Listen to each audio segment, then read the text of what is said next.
नागपूर शहराला हादरवणारी एक धक्कादायक घटना समोर आली आहे.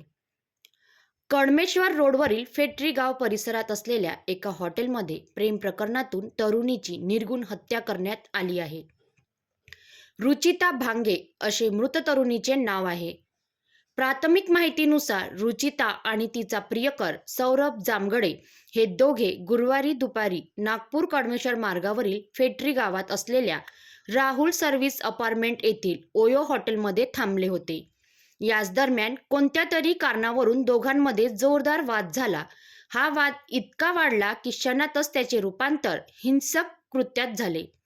संतापाच्या भरात प्रियकर सौरभ याने चाकूने रुचिताच्या गळ्यावर वार केला. या हल्ल्यात रुचिता गंभीर झाली आणि काही वेळातच तिचा मृत्यू झाला. हत्या केल्यानंतर आरोपी प्रियकराने हॉटेलच्या पहिल्या माल्यावरून उडी मारत घटनास्थळावरून पळ काढल्याची माहिती आहे. घटनेची माहिती मिळताच पोलिसांनी तात्काळ घटनास्थळी धाव घेतली. मृतदेह ताब्यात घेऊन शवविच्छेदनासाठी पाठवण्यात आला आहे.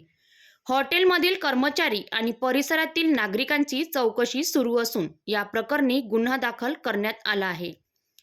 फरार झालेल्या आरोपी प्रियकराचा पोलिसांकडून कसून शोध सुरू आहे. प्रेम प्रकरणातून घडलेल्या या भीषण हत्येने संपूर्ण नागपूर शहर हादरून गेले आहे. तर अधिक अपडेटसाठी पाहत रहा पब्लिक टू PM न्यूज 24.